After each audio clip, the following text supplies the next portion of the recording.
नमस्कार, आपण पाहत आहात पोलीस राऊंड न्यूज। मिश्र पक्षाचे सरकार सत्तेत असलेल्या महाराष्ट्र राज्यातील बुलढाणा जिल्ह्याच्या जळगाव जामोद तालुक्यात घडलेल्या हत्याकांड प्रकरणामध्ये हलगर्जीपणा करणं पोलीस विभागातील बड्या अधिकाऱ्यांना चांगलंच भारी पडलं आहे।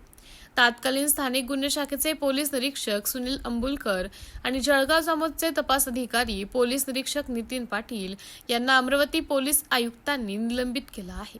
या निलंबनाने पोलीस वर्तुळामध्ये मोठी खळबळ उडाली आहे। जळगाव जामोद हत्याकांड प्रकरणातील मृत मुलीची अद्याप ओळख पटलेली नाही। जिवंत शिवानीला मृत जाहीर करून तिच्या वडील आणि भावाला न केलेल्या गुन्ह्याबद्दल अटक करण्यात आली होती।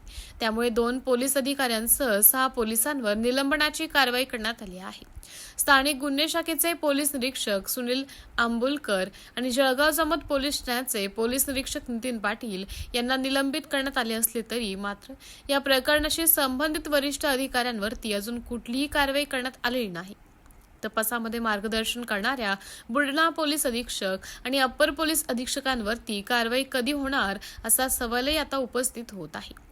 26 एप्रिल 2026 रोजी घडलेल्या हत्याकांड प्रकरणी पोलिसांना अद्याप खऱ्या मृतदेहाची ओळख पटवण्यात आलेली नाही।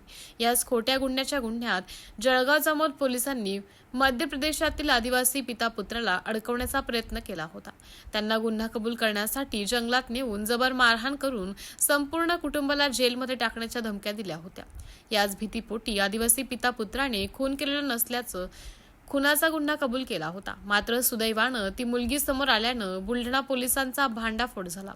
खोट्या खुनाच्या गुन्ह्यात अडकवण्याचा जळगाव जामोद पोलिसांनी प्रयत्न केला आणि आदिवासी पिता पुत्राला काही दिवस जेलमध्ये ठेवलं। शिवानी कळमेकर हत्याकांड प्रकरणी 2 पोलिसांनी निरीक्षकांसह 6 अंमलदारांना निलंबित करण्यात आले असले तरी एक सवाल कायम आहे। बुलढाणा पोलिसांनी कोणत्या मृतदेहावर अंत्यसंस्कार केले हे अद्याप स्पष्ट झाले नाही। या हत्याकांड प्रकरणी पोलिसांना कोणतीही धागादोरा मिळेना यावर मात्र पोलिसांची तपास क्षमता चव्हाट्यावर आली आहे। पोलिसांकडून याबाबत कुठलीच माहिती दिली जात नाहीये। शिवानीचा भाऊ आणि वडिलांना दुसऱ्याच कुठल्या खुनाच्या गुन्ह्यात अडकवण्याचा प्रयत्न केला गेला होता अशी शंका या निमित्ताने निर्माण होत आहे।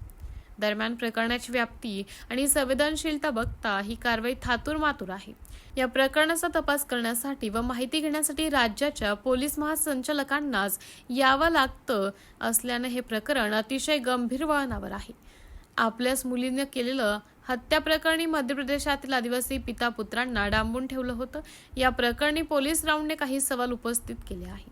सबळ पुरावा नसताना पोलिसांनी आदिवासी पिता पुत्रांना अटक कशी केली? DNA अहवालापूर्वीच मृतदेह शिवानीचाच आहे कसं ठरवण्यात आलं? कळमेश्वर पिता पुत्रांच्या 6 दिवसांच्या पोलीस कोठडी पोलिसांनी काय शोधलं? अनोळखी मृतदेहाची ओळख पटवण्यापूर्वीच पोलिसांनी निष्कर्ष कसा काढला? अज्ञात मृतदेहाचं प्रकरण दडपण्यासाठी शिवानीचं बनावट हत्याकांड घडवण्यात आलं होतं का हा देखील सवाल विचारला जातोय। शिवानी समजून दफन केलेला अनोळखी मृतदेह कोणाचा या प्रश्नाचे गूढ कायम आहे। पोलीस राऊंड न्यूजचे मुख्य संपादक शेखर सोनवणे यांचा रिपोर्ट, बुलढाणा, महाराष्ट्र।